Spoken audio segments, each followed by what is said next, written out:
जय श्री कृष्ण। मुझे जाऊँगी राई तरकारी करने। तो मुझे किसी कखारू पत्र आ डांग पोई खाड़ी जो खड़ा आलू आ बीन कांकण बैगण मुझे काटी अदा रसुण छेचा पियाज आ टमाटो लुण हल्दी गुंडा राग गुंडा आउ जीरा सोरिषर पेस्ट। तो चलते हम रोषे स्टार्ट करवा। प्रथम गैस को ऑन कली कड़े आम ताती गला। तेल को उजाड़दवा।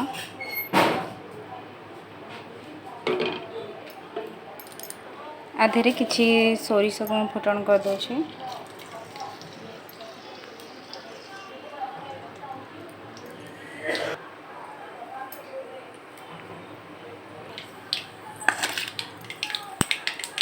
सोरिष फुटी गला। एबे आम आधे कटा पियाज को पकेबा।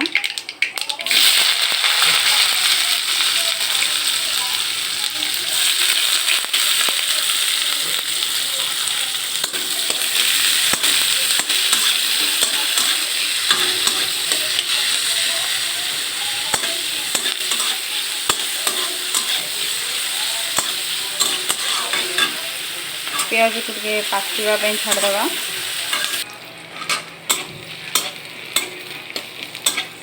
पियाज टिके पाची आसला। तो ये आम आधे छेचिकी रखिदेवा अदा और रसुण को पकईदवा।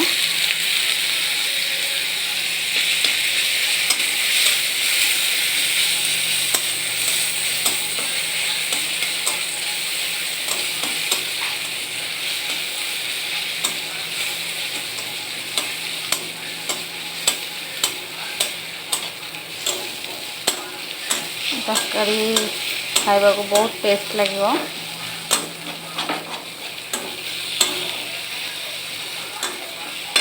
अल्प लुण पकईदवा पियाजटा टे नरम होगापी।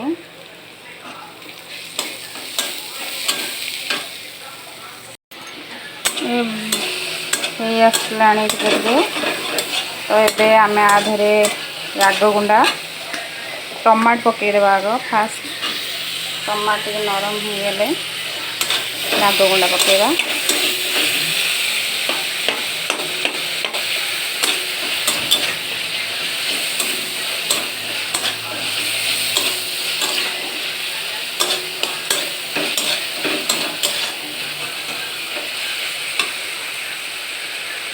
एबे आम आधे किसी राग गुंडा पकईदवा। कहीं अल्प कहीं आगुरी मु जीरा सोरिष राग बाटी देती।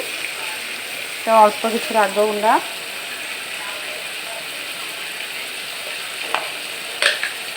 हल्दी पाउडर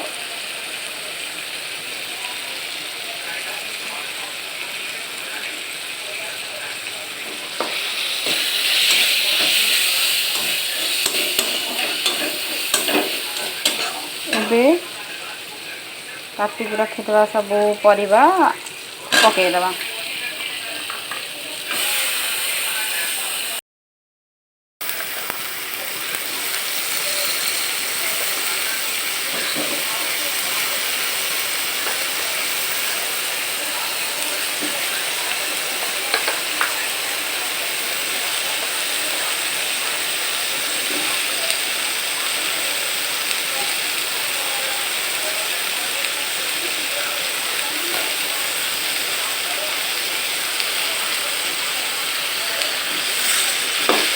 ये नरम होगा आम लुण पकईदवा। जी आम आगुरी अल्प पकई आगे दरकार।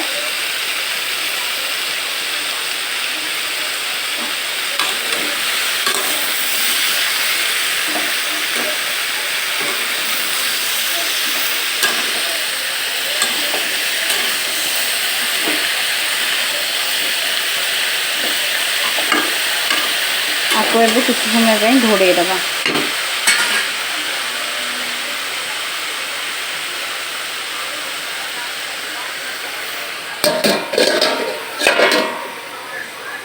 ये आम ढांकुण काढ़ीदवा।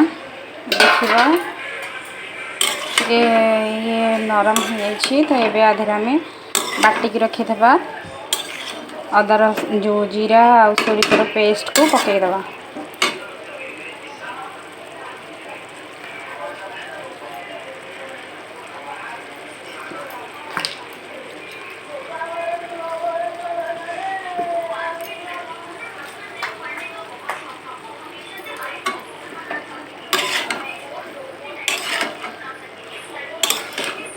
एबे आमर जी क्वांटिटी पानी दरकार आम से पानी देदबा।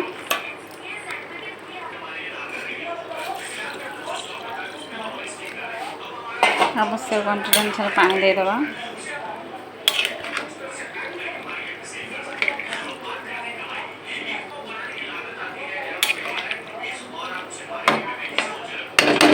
एबे हमको सिझिबा पई घोड़े दबा। एबे हम चेक देखिबा हे सिझी आसलानी।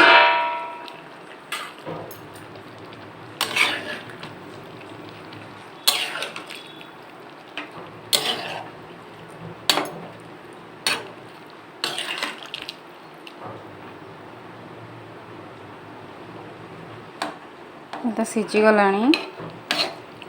तो एबे आपको आप सर्व करके खाई परिबे। हम प्रस्तुत हो गला राई तरकारी। प्लीज वीडियोटी भल लगी लाइक शेयर एंड सब्सक्राइब करें। धन्यवाद।